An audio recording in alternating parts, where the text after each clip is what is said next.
Hey guys, good evening. Let us discuss motion study. Motion study refers to the study of movements like lifting, putting objects, sitting, and changing position, etc., which are undertaken while doing the typical jobs. कहने का मतलब ये बेटा कि हर कोई activity जो business में हो रही है उसको स्टडी करना और जो अननेसेसरी मूवमेंट्स है उनको एलिमिनेट करना, यही क्या है, मोशन स्टडी है. Unnecessary movements are sought to be eliminated so that it can take less time to complete the job efficiently. मतलब हमें कम से कम जो है वो जॉब पूरा करने में या जो टास्क है वो पूरा करने में कम से कम टाइम लगे, है ना. इसलिए एनालाइज कीजिए हर एक्टिविटी को कि कौन सी एक्टिविटी में कितना टाइम लग रहा है हमें, और फिर है ना उन सारे अननेसेसरी जो टाइम टेकिंग एक्टिविटीज़ है उनको एलिमिनेट करना ताकि हमारा टास्क जो है जल्दी से जल्दी पूरा हो जाए कम से कम टाइम में. फॉर एग्जांपल देखो यहाँ पर Taylor and his associate Frank Gilbert were able to reduce motions in a brick laying firms 18 to just 5.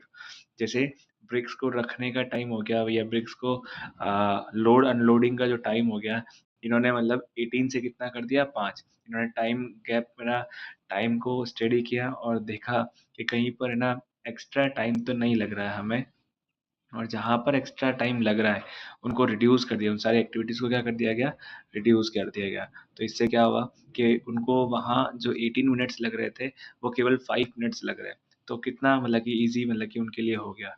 So Taylor's demonstrated that productivity increase to about 4 times by this process. उन्होंने बताया कि जो उनकी productivity थी यानी जो उनके काम करने की जो क्षमता थी वो 4 गुना बढ़ गई, है ना. टाइम जो अनवांटेड जो एक्टिविटीज़ जो हो रही थी उनके साथ में उन सबको एलिमिनेट कर दिया, तो उनको एलिमिनेट करने से 4 गुना उनकी क्षमता बढ़ गई.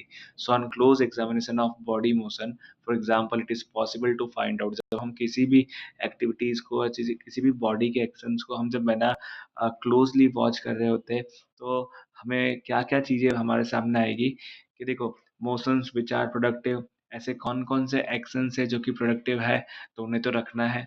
प्लस ऐसे कौन-कौन से इमोशंस हैं व्हिच आर इंसिडेंटल कि ठीक है कभी हो गए, कभी नहीं हो गए, है ना? तो कब उनको उनके ऊपर इतना ध्यान नहीं देना है. लेकिन फिर तीसरा पॉइंट क्या, मोशंस व्हिच आर अनप्रोडक्टिव, ऐसे मोशंस जो कि बिल्कुल भी प्रोडक्टिव नहीं है, ऐसी एक्टिविटीज़ जो हमारे काम करने में बिल्कुल भी काम नहीं है, वो फिज़ूल में हम वो एक्टिविटीज़ कर रहे हैं. तो ऐसी एक्टिविटीज़ को करना ही क्यों है ना? कि मैंने एग्ज़ाम्पल दिया कि जैसे मतलब कि जो है पहले हमें एक बुक सेल में से किसी और बुक सेल में मतलब क्या करना है, हमें हमारी बुक्स को पास ऑन करना है, मतलब रखना है उधर, और दोनों बुक सेल पास-पास में ही है और हम क्या कर रहे हैं, पहले बुक्स को सारी की सारी नीचे उतार रहे हैं, एक टेबल पे रख के। टेबल पे रखने के बाद में फिर ना दूसरे ना बुक सेल में उसको जमा रहे हैं। तो देखो, तो वो टेबल पे रखना हमारे लिए अनवांटेड एक्टिविटी हो गया। क्या हो गया? अनवांटेड एक्टिविटी हो गया।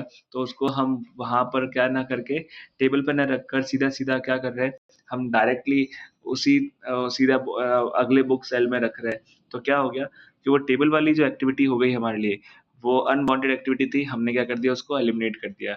यही तो मतलब कि जो है इनके लिए टेलर के लिए ये है कि उसको हमें कम करना है ताकि हमारी स्पीड जल्दी हो. Taylor was able to design suitable equipments and tool to educate workers on their use and the result achieved by him were truly remarkable.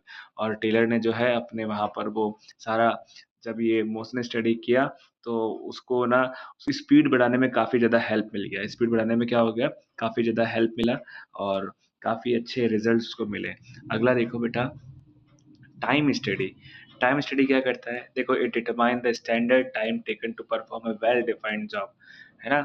जैसे आपको भी होता होगा, आपको अपने टीचर्स बताते होंगे कि इस क्वेश्चन को करने में आपको एग्जैक्ट कितने मिनट लगने चाहिए, ठीक है. तो वैसे ही जहाँ मैनेजमेंट होता है, मैनेजमेंट में ऐसी बहुत सारी एक्टिविटीज होती है ना. वर्क जब फैक्ट्री लेवल पर अगर वर्क देखे या इंडस्ट्रियल लेवल पर जब वर्क देखे तो हमें बहुत सारी चीज़ें ऐसी होती है कि एक पर्टिकुलर टास्क को करने में हमें इतने मिनट लगते हैं, ठीक है?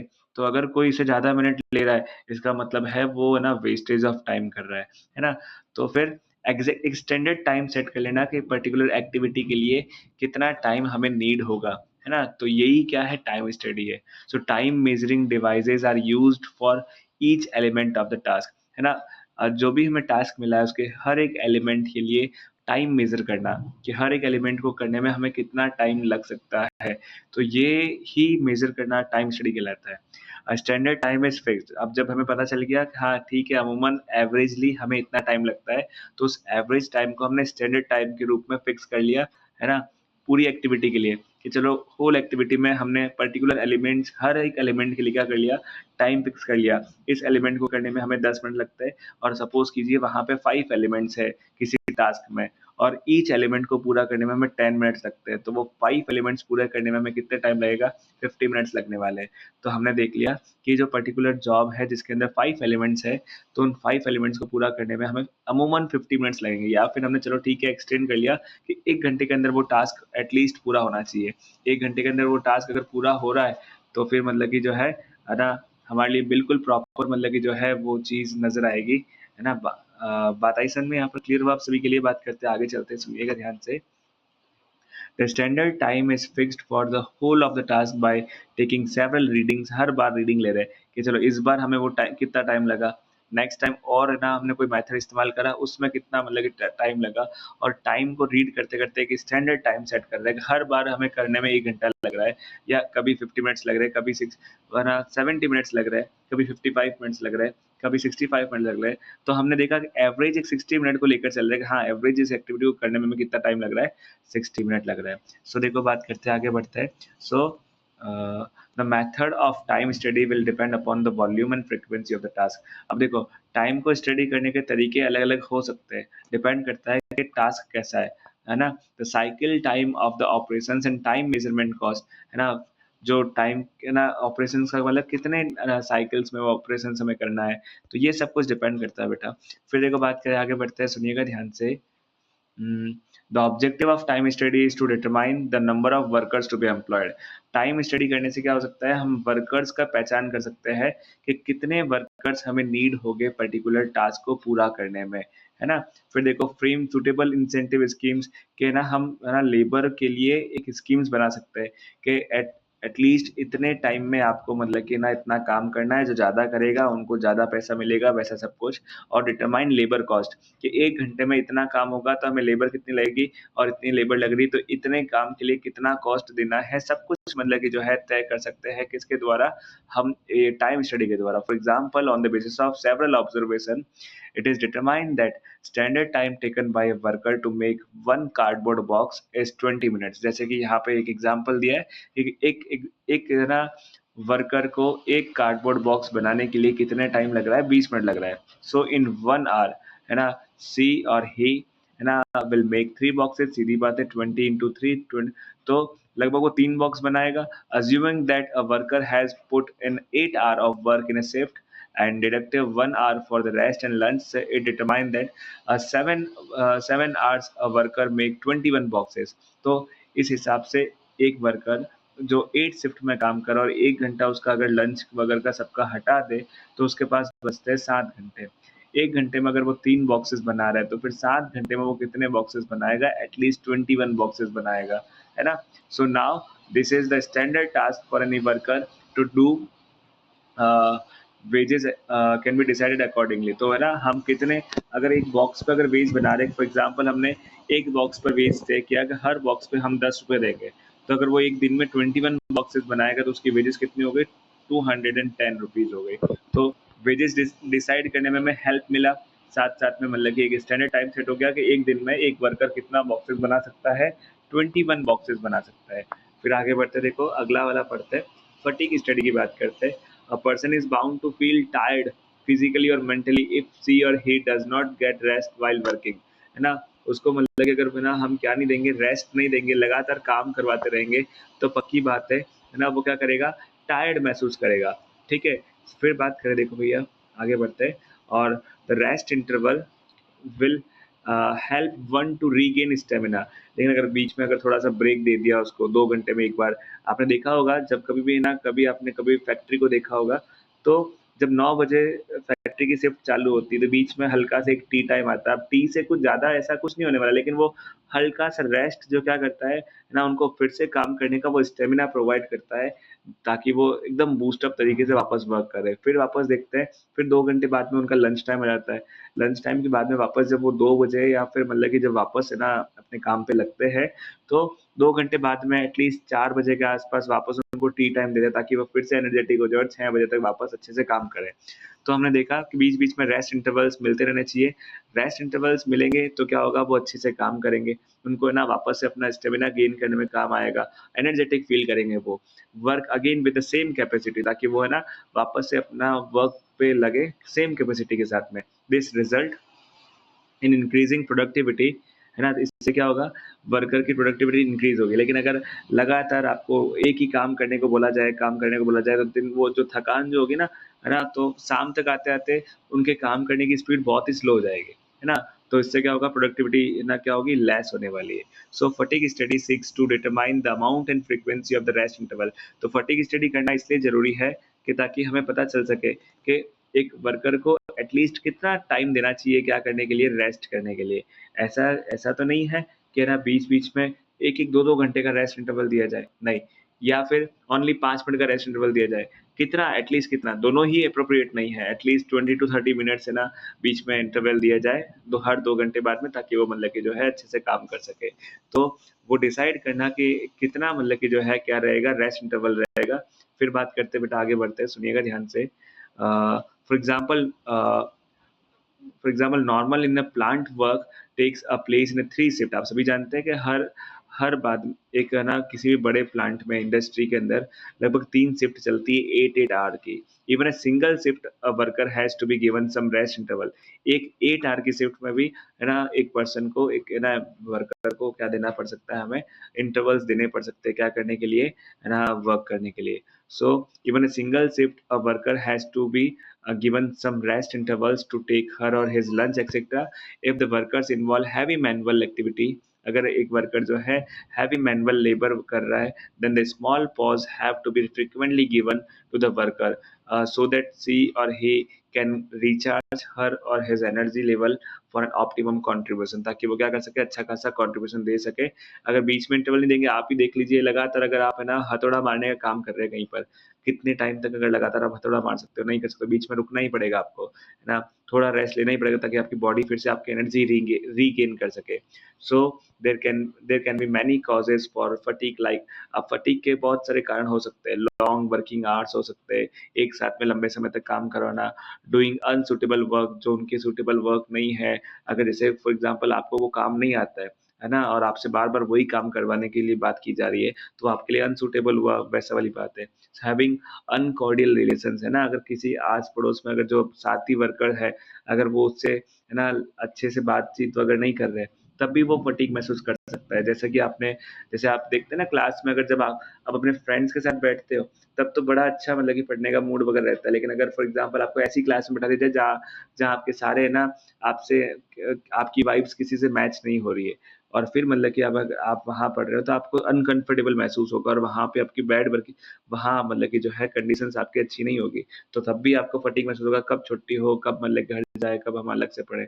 Basically having uncordial relations with the boss और बैड वर्किंग कंडीशंस एक्सेट्रा, ये सारी बातें हो सकती है जो आपको है ना फटीग महसूस करवा सकती है। Such hindrances in a good performance should be removed. और ये सारी बात, अगर ये सब अगर मतलब कि अगर क्या करेंगे, ये हिंड्रेंसेस रहेंगे, तो पक्की बात है हमारी परफॉर्मेंस मतलब कि स्लो होगी।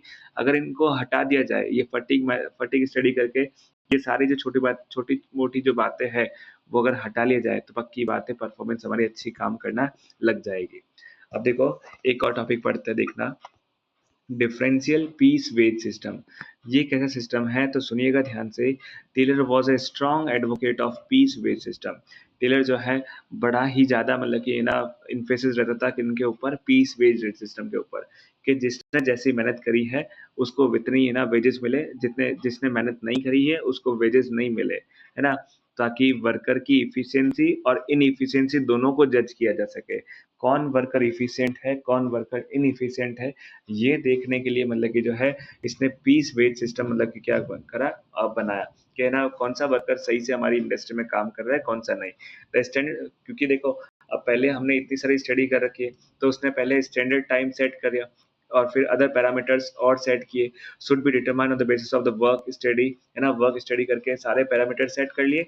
अब वर्कर्स को क्लासिफाई किया, कौन सारे पैरामीटर्स में फिट बैठता है। अगर जो उस पैरामीटर्स जो हमने जैसे टाइम स्टडी करा हमने, जो स्पीड स्टडी करा कि टाइमली वर्कर कौन टाइम से पूरा वर्क कर रहा है, कौन अच्छी स्पीड से वर्क कर रहा है, जो स्टैंडर्ड टाइम और स्टैंडर्ड स्पीड हमने जो मेंटेन करी है ना? उस स्टैंडर्ड के अकॉर्डिंग कौन-सा वर्कर चल रहा है, कौन-सा वर्कर नहीं चल रहा है। जो वर्कर चल रहा है, वो हमारे लिए एफिशिएंट वर्कर कहलाएगा, जो वर्कर नहीं चल रहा है, उसे क्या बोलेंगे? इनएफिशिएंट वर्कर बोलेंगे। So he wanted to reward efficient worker. अब जो जो अब देखो सारे देखो जैसे क्लास में सारे बच्चे होते हैं, कोई बच्चे पढ़ने में अच्छे होते हैं, कोई बच्चे नहीं होते। तो सीधी बात है एक टीचर मतलब कि जो अच्छे पढ़ने वाले हैं उनको रिवॉर्ड देना चाहता है। तो यहाँ पर भी हमारा जो टेलर साहब जो है यही करना चाह रहे हैं कि जो अच्छे वर्कर्स है, जो एफिशिएंट वर्कर है, कंपनी के लिए अच्छा काम कर रहा है, तो उनको मतलब कि रिवॉर्ड देने की बात की जा रही है। रिवॉर्ड कैसे दी जाएगी? उनके एक्स्ट्रा वर्क पर एक्स्ट्रा पेमेंट, है ना? उनके एक्स्ट्रा वर्क पर एक्स्ट्रा पेमेंट बाकी सबसे अलग, है ना? बाकी सबको तो मिल ही रहा है। फॉर एग्ज़ाम्पल सबको है ना 1 दिन का ₹500 मिलेगा, सबको ही मिलेगा। जैसे 5 वर्कर काम कर रहे हैं, एक का नाम ए है, एक का नाम बी है, एक का नाम सी है, एक का नाम डी और ई है। ऐसा करते हैं मतलब कि 5 वर्कर काम कर रहे हैं हमारे और पाँचों की सैलरी पर डे 500 है। कितनी है? 500 है। अब है ना, अब उन पाँचों में से कोई वर्कर तो ऐसे होंगे जो बहुत ही इफेक्टिव तो रूप में काम कर रहे हैं, एफिशिएंट वे में काम कर रहे हैं, मन लगा के काम कर रहे हैं, अपना कंट्रीब्यूशन फुल ऑन दे रहे हैं। और उनमें से कुछ ऐसे भी होंगे जो ठीक है, अपने मालिक जब आए सामने देख रहे हैं तब तो मतलब कि काम कर रहे हैं फटाफट, मालिक ने मुँह मोड़ा, आराम से मतलब कि लेज़ी वे में क्या कर रहे हैं, काम कर रहे हैं। लेज़ी वे में आ गए वापस चुपचाप है ना, कुछ भी नहीं कर रहे हैं, है ना? जब मालिक आ रहे हैं तब काम कर रहे हैं, जब मालिक जा रहे हैं तब काम नहीं कर रहे। अब देखो, जो अच्छा कंट्रीब्यूट कर रहा है उसको भी 500 मिल रहा है और जो अच्छा कंट्रीब्यूट नहीं कर रहा है उसको भी 500 मिल रहा है। तो इसमें तो फिर क्या होगा, उस अच्छे वाले वर्कर के पास में कोई कोई कारण नहीं रह जाएगा कि वो और अच्छा काम करे। क्यों? उसको पता है कि मैं है ना ये नहीं काम कर रहे हैं उनको भी 500 ही मिल रहे हैं, जो काम कर रहे हैं उनको भी 500 ही मिल रहे हैं। तो फिर इसीलिए यहाँ पे टेलर बोल रहे हैं कि अगर जो एफिशिएंट वर्कर है उनको रिवॉर्ड देना ज़रूरी है ताकि उनकी एफिशिएंसी हमेशा बरकरार रहे। वो आगे भी इसी तरह से मोटिवेटेड रहे ताकि ना हमेशा मतलब कि वर्क करते रहे। सो देखो बात करते हैं, so worker can then be classified as efficient or inefficient on the basis of these standards. He wanted to reward efficient worker. So he introduced different rate of wages payment for the different workers, है ना?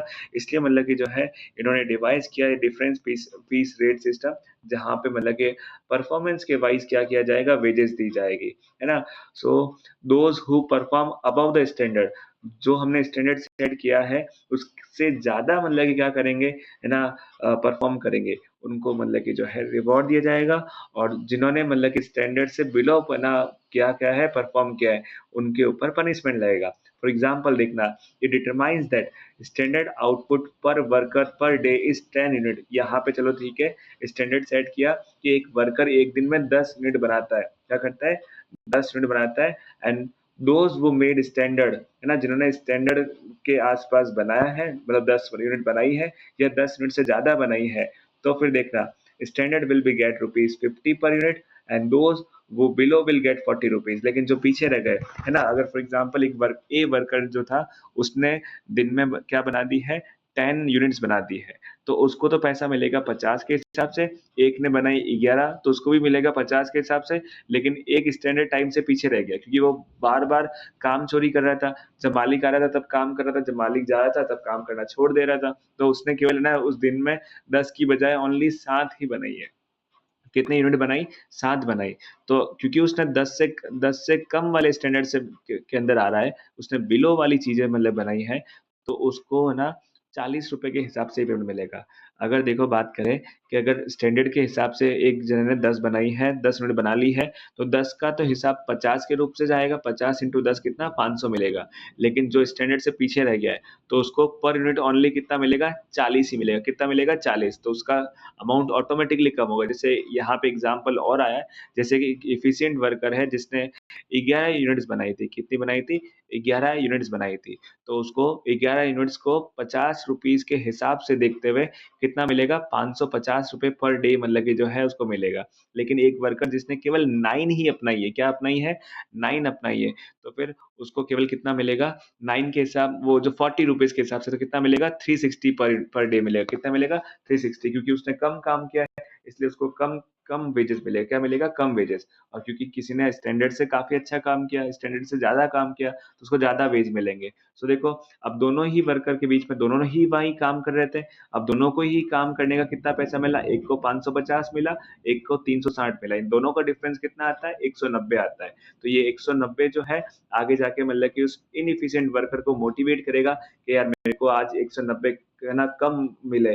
क्यों मिले? क्योंकि मैंने efficient way में काम नहीं किया। और क्यों अगर मैं मतलब कि एफिशिएंट वे में काम करता रहूँगा आगे भी, तो क्या होगा कि मैं ना परफेक्टली मतलब कि आगे बढ़ूँगा। 190 190 मेरे को है ना नहीं कटेंगे। मेरे को भी मतलब कि 550 या इससे ज़्यादा मिलेगा। सो देखो, from his own experience Taylor give him the example of workers name है ना Samuel, who was able to earn 60% more wages from 1.15 dollar to 1.85 on increasing pay guarantee. उसने भी अपना एग्जांपल बताया कि उसको है ना 60% ज़्यादा मिल रहा था, जब वो अच्छा काम कर रहा था। लेकिन अगर कम काम करेगा तो फिर उसको क्या मिलेगा? कम मिलेगा। So it is important to have a relook at the technique of the scientific management as compromising a unified whole. ये यहाँ तक जो हमने पढ़ा था, वो तो क्या था? Differential wage system. अब आगे बढ़ते हैं और कंक्लूड करते हैं पूरे इस सिस्टम को। हमने देखा कि बहुत ही ज़रूरी है साइंटिफिक मैनेजमेंट का होना। अ, देखो, search for efficiency required the search for one best method. अगर हमें एफिशिएंसी चाहिए हमारे काम में, क्योंकि एफिशिएंसी आएगी तभी तो हमारा प्रोडक्शन बेस्ट होगा। अगर एफिशिएंसी चाहिए हमें, तो हमें क्या करना पड़ेगा? सबसे बेस्ट मेथड ढूँढना पड़ेगा। बेस्ट मेथड को चूज़ करना पड़ेगा, है ना? तो अगर बेस्ट मेथड को चूज़ करेंगे तभी जाके हमारे लिए मतलब कि जो है डिटरमाइन कर पाएँगे हम fair day work. So there must be a compensation system that differentiate those who are able to accomplish or exceed the fair day work, है ना? तो भैया ये ज़रूरी है उनको अच्छे से कंपेंसेट करना, उनको अच्छी वे ना सैलरी देना, उनको अच्छे वेजेस देना, जिन्होंने स्टैंडर्ड से काफ़ी अच्छा काम किया है। और उनको जिन्होंने स्टैंडर्ड से काफ़ी नीचे काम किया, तो उनको कम पैसा देना, ताकि कल को वो भी मोटिवेट होगा, मुझे भी ज़्यादा पैसे मिलेंगे अगर ज़्यादा मैं काम करूँगा तो। This differential system must be based on the premises that efficiency is the result of the joint effort of the manager as well as worker। ये इस बात पर टिकी हुई है कि देखो, दोनों की ही एफर्ट से क्या होता है ना काम आता है। अगर मैनेजर मतलब कि वर्कर के प्रति रूड रूड बिहेव करेगा, तो वर्कर्स ऐसे ही काम करेंगे। और वर्कर भी अगर अपने अपना स्वार्थ का देखेंगे, तब भी रिजल्ट सेम निकलने वाला है, मतलब काम नहीं होने वाला है। ठीक है? दोनों ही एक दूसरे को मतलब क्या करने पड़ेंगे, दोनों ही एक दूसरे के पैरेलल है। अगर वो बार-बार quarreling करेंगे आपस में, तब तो मतलब कि जो है बात बनने से रही नहीं। लेकिन अगर आपस में क्या करेंगे, वो कॉम्प्रोमाइज़ करते चलेंगे, एक-दूसरे की बात समझेंगे, तब जाके मतलब कि काम अच्छे से होगा। सो उनको एक-दूसरे को अंडरस्टैंड करना पड़ेगा rather than quarreling over the shares of resultant surplus। So the worker and manager should work in a harmony. दोनों ही क्या करें, एक-दूसरे की हार्मनी के साथ में, एक-दूसरे की मानते हुए कि मैं भी इम्पोर्टेंट हूँ, मैनेजर भी इम्पोर्टेंट है, दोनों एक-दूसरे के इम्पोर्टेंट है, दोनों एक-दूसरे के साथ मिलकर काम करें, तब भी बात है ना अच्छी होगी। और अगर दोनों जने हार्मनी के साथ काम करेंगे, तभी आउटपुट क्या होगा, मैक्सिमाइज़ होगा। नहीं तो फिर है ना आउटपुट हमेशा रिस्ट्रिक्टिंग रहेगा, मतलब नहीं रहेगा हमारे लिए। So clearly the sum and substances of the Taylor's idea lies not to disjoin the description, मतलब एक दूसरे से है ना हट के नहीं, technique of scientific management but in the change of the mindset. यहाँ पे बोला है, देखो, टेक्निक ऑफ है ना मैनेजमेंट, साइंटिफिक मैनेजमेंट तो काम आएगी आएगी, लेकिन इसके साथ-साथ में है ना दोनों के माइंडसेट भी दोनों क्या होने चाहिए, हार्मोनाइज़्ड होने चाहिए। एक-दूसरे के प्रति काम आने वाले होने चाहिए, एक-दूसरे के प्रति है ना कोऑर्डिनेशन सेटअप करने वाले होने चाहिए। उसने इस चीज़ को क्या बोला है, मेंटल रेगुलेशन बोला है। मेंटल रेगुलेशन का मतलब ये है, वर्कर्स भी अपनी ओर से अपना एटीट्यूड चेंज करेंगे, मैनेजमेंट भी अपनी ओर से क्या करेंगे, अपना एटीट्यूड चेंज करेंगे। वर्कर्स भी ना बार-बार स्ट्राइक पे जाने की बजाय वो है ना मैनेजमेंट को कोऑपरेट करना सीखेंगे, और मैनेजमेंट भी वर्कर्स को है ना बार-बार है ना अंडर एस्टिमेट करे बिना कम वेजेस दिए बिना थोड़ा बहुत उनको भी ना मैनेजमेंट में पार्टिसिपेट करवाने देगा और उनके प्रति जो है हार्मनी रखेगा। दोनों का एक दूसरे के प्रति क्या होना, एटीट्यूड चेंज होना, यही क्या कहलाता है, मेंटल रेवोल्यूशन कहलाता है। Both should realise that they require one another, दोनों को ही रियलाइज होना चाहिए कि दोनों को ही एक दूसरे की जरूरत है। Both should aim to increase the size of surplus, मतलब जो सरप्लस का मतलब क्या, प्रॉफिट, जो प्रॉफिट हो रहा है ना, दोनों का ही इंटेंशन ये होना चाहिए कि जो प्रॉफिट की जो साइज है वो हमेशा बढ़ती रहे, प्रॉफिट का जो है ना परसेंटेज है वो हमेशा क्या रहे, बढ़ता रहे।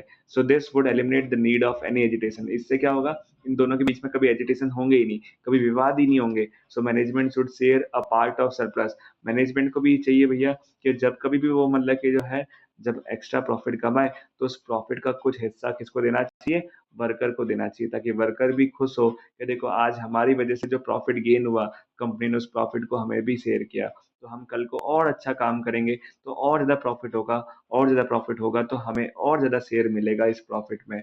Worker should also contribute their mind so that the company make profit, इससे कम क्या होगा, वर्कर और ज़्यादा मतलब कि जो है क्या करेगा, काम करेगा किसके लिए, प्रॉफिट कमाने के लिए। This attitude will good for both of them, दोनों के लिए फायदा होगा। इससे क्या होगा, वर्कर को भी देखो पीस वेज सिस्टम से उसको एक्स्ट्रा पेमेंट मिलेगा, कंपनी को भी प्रॉफिट मिलेगा। सो दोनों के लिए क्या होगा, यहाँ पर अच्छा होगा। सो इन अ लॉन्ग रन देखो, in long run only workers wellbeing will ensure prosperity of business. अगर आप वर्कर के बारे में सोच कर ना मतलब क्या कर रहे हो, काम कर रहे हो, तब मतलब कि जो है आपका बिजनेस लंबे समय तक चलेगा। लेकिन अगर बार बार अगर आप दोनों में से कोई भी एक दूसरे के बारे में नहीं सोच रहा है, तो पक्की बात है जल्दी ही उसके सेटल डाउन होने वाले हैं। मैनेजमेंट फेल होगा, वर्कर्स कंट्रीब्यूट नहीं करेंगे, मैनेजमेंट अपने एट्रोसिटीज बताएगा, वर्कर स्ट्राइक पे जाएंगे, ये सारे रिजल्ट हमारे सामने हो गए। अगर क्या नहीं होगा, उनके बीच में हार्मनी अगर नहीं हुई तो, उनके बीच में कॉपरेशन अगर नहीं हुआ तो। Now having studied the elements and principles and techniques of scientific management, we consider the practical application of the same at the time of FW Taylor and in the present. We can also examine the present status of scientific management today. Many new techniques have been developed as a sequel of scientific management। देखो operational research was develop in second world war, ये भी है ना किससे जुड़ता जुड़ता है, scientific management से जुड़ता जुड़ता है। कौन सा वाला, ऑपरेशनल रिसर्च। फिर देखो to optimise the development of the war material. Similarly, assembly line also was discovered by FW Taylor, which was used very successfully by the uh, Ford Motor Company for manufacturing Model T car for the masses, and this concept is much used now. The latest development in the scientific management is lean manufacturing, sorry, है ना। लीन manufacturing भी क्या है, example है किसका, scientific management का। आज ये बहुत सारी टेक्निक्स डेवलप हुई है किसके बिहाफ पर, साइंटिफिक मैनेजमेंट के बिहाफ पर। Now a day robotics or computers are being used in the production and other business activity. This is a part of scientific management of these activities. It has increased the productivity level, and the techniques of operations research have also been developed and are being used as result of scientific management. And the box even below gives the meaning of some terms used in the modern manufacturing. Okay, thank you, Vita.